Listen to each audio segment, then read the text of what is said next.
Welcome to Cine Pro, where we bring your favorite movies back to life with quick recaps, hidden details, and everything you missed. The movie begins with a man telling a kid named Curly that there's an island where only children live, and there's no sleep, no rules at all for kids. There's nothing but play and jumping around. A few days later, we see that Curly's name is written in the missing children section, and this section is right next to a certain circus where kids always get kidnapped. Now we see at this circus, there's a clown who's really focused on a certain kid named James. He goes up to him and gives him a balloon. When he gave him the balloon, the kid was really happy, and all the kids around him were jealous. Later, James went home, and after sleeping for a bit, he found someone coming up from under the floor. The boy was terrified and ran to call his mother, but the man said, "No, don't go to your mom. I just want to talk to you because I'm lonely and need to talk to a sweet kid like you."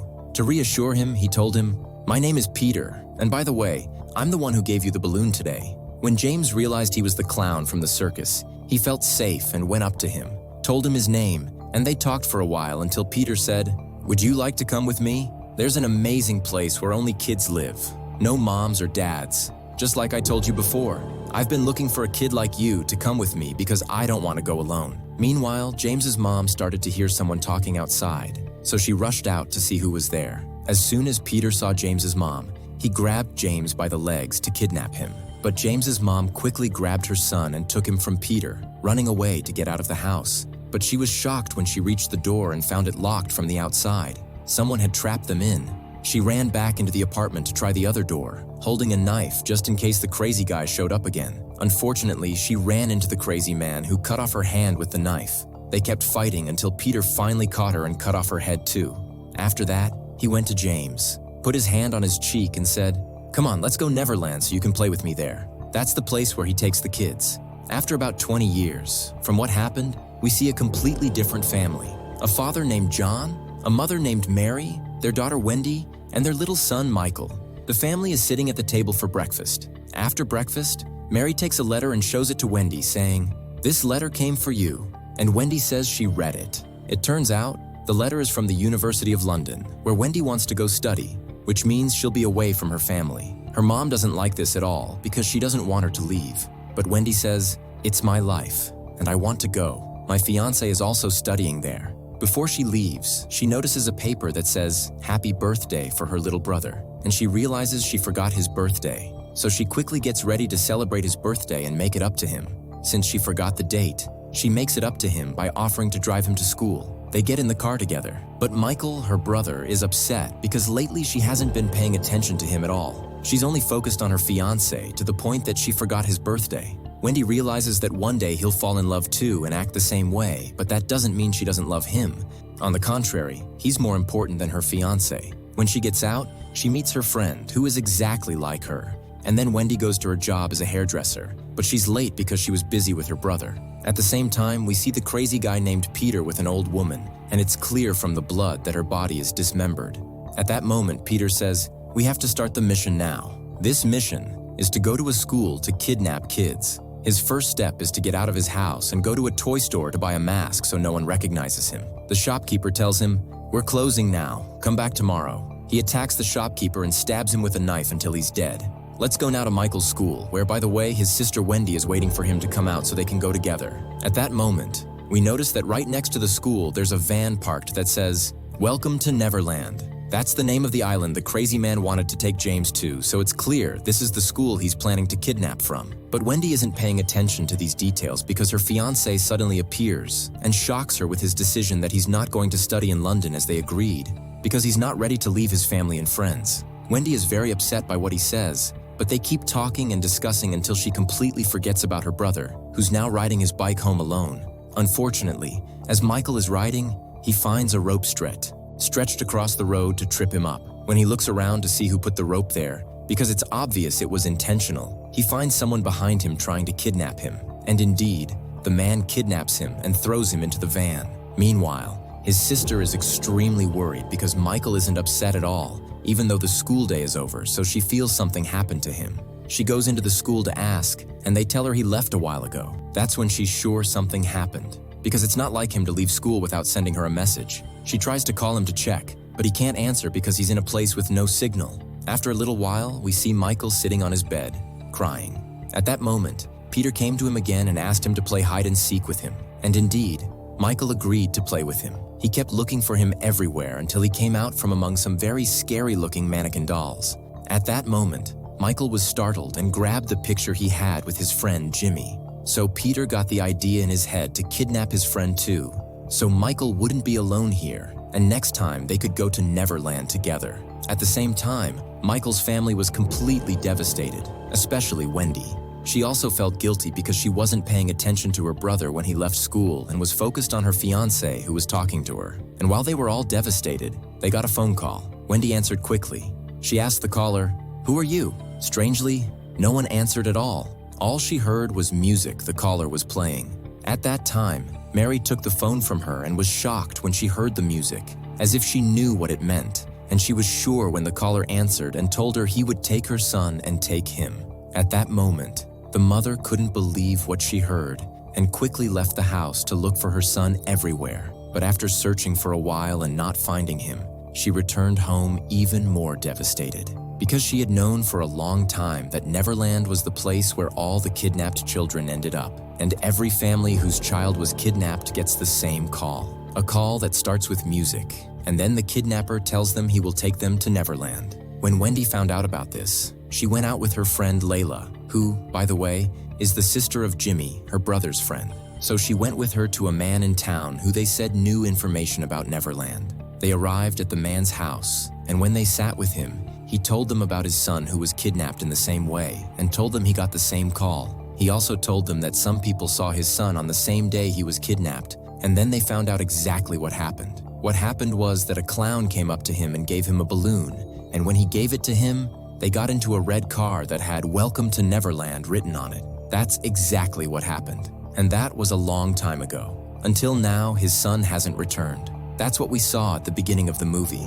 At the same time, something very strange happened. Michael's school bus broke down and stopped in the middle of the road. The bus driver got out and asked the first man he saw for help. It's the crazy Peter wearing his mask. He immediately killed the driver as soon as he approached him. But that wasn't all. He also got on the bus and told the children, "All of you kids are coming with me to Neverland." The kids were terrified and tried to hide everywhere. After a while, he killed all the children and threw them out of the bus. We learned this from Wendy's fiancé, who tells Wendy everything he saw on the road. On the other side, the old woman I told you about went to Michael to give him lunch. Michael asked her, "What are you doing with that crazy man named Peter?" She told him that her name is Tinkerbell and that she was a fairy, and she was the first one Peter chose to stay with him.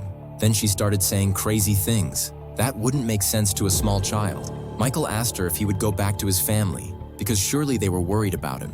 When she heard the question, she immediately left the room without answering, then went to ask Peter, clearly afraid of him. She asked him, "Where do you really take these children, to Neverland?" Peter got very angry at her and grabbed her by the neck. He told her, "Don't ever ask that question again. It's none of your business." Suddenly, Peter heard a loud scream from outside the room. He grabbed his belt and went toward the sound. We are shocked to see it's the sound of a man Peter had imprisoned in his house. When he reached him, he beat him with his belt mercilessly. At the same time, Wendy went to Jimmy's family's house to spend the night with them.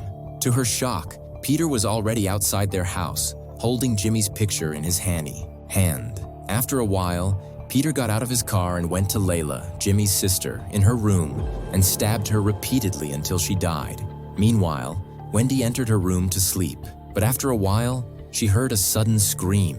She opened the door to see what was happening, but when she opened it, she saw a strange man stabbing Jimmy's father with a knife. She quickly closed the door and started packing her bag to leave. When she finished packing and was about to leave her room, she found Jimmy's mother in front of her, tied up. She asked her to untie her, but unfortunately, while she was doing that, Peter suddenly entered and strangled Jimmy's mother until she died. Wendy was lucky because she managed to hide from him. When he left, she saw him carrying Jimmy in his arms, so she decided to get in her car and follow him. When she followed him, she entered his house and hid in a closet to find out who he really was and what Neverland was. In the next room, we see Peter taking Jimmy to his friend Michael, and at that moment, he drew lots to decide who will go with him, and the one who won was Jimmy, who pulled him by the hand to go with him. At that moment, Michael preferred he holds him so that he does not go with him, so the old lady pushed him away and begged him not to stand in front of that man because he is evil and might defeat him in this room. We see Wendy come out of the closet to look for her brother, but when she goes to enter another room,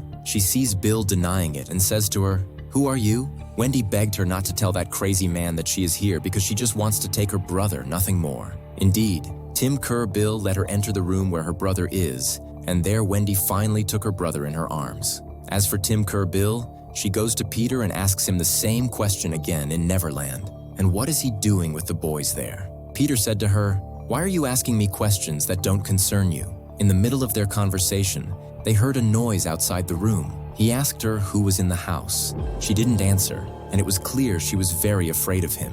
So, to find out what was happening, he quickly left to see who had entered his house. He went to Michael to check on him and found him in the room. He asked him, "Who was with you?" Michael said, "There's no one here but me." Peter replied and asked him, "Do you know what happens to those who lie? They won't go to Neverland, the beautiful place."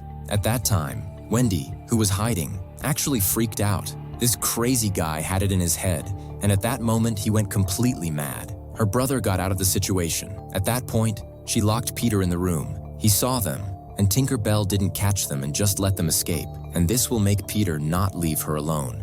And indeed, when Peter managed to get out of the situation and found out that Tinker Bell just let them go, he grabbed the knife and he tortured her. On the other side, Wendy heard a strange sound. She walked towards the sound and found it was coming from inside a grave in the basement of the house. When she opened it, she found Jimmy inside. She quickly got him out and helped him escape from that place, but told him that when he gets out, he must bring help with him. And indeed, Jimmy managed to get out of the house. When Wendy kept walking in this madman's basement, she saw the tortured man who had been beaten before. She was very shocked by his condition. She knew the police would come soon and rescue him. Meanwhile, the crazy Peter heard the sound of the tortured man, so he decided to go to him again. But it was Michael, who was hiding, who stabbed him in the leg with the knife so he couldn't walk again. But that wasn't the end. At that moment, he grabbed Wendy too. They kept fighting each other, beating each other until they nearly killed each other. But the one who really finished Peter off was Michael, who kept hitting him in the face until his whole face was badly injured. And the one who finished him off completely in the end was the tortured man, who finally got out of his prison to take revenge on him. And after that, finally, the crazy Peter died and life returned to normal again. As for Michael, he returned to his family safe and sound. And the first thing his family did when he came back was throw him a big birthday party to make up for what he went through on his birthday. But the strange thing here is that someone was calling him at that time. And when Wendy answered, she heard the same music she had heard from Peter when he called them before, and her brother was kidnapped. At that moment, she realized that Peter, who has 7 lives, unfortunately didn't die or anything. He will definitely come back to kidnap other children again. The movie ends. If you're watching, subscribe to the channel and turn on the bell. See you in the next video.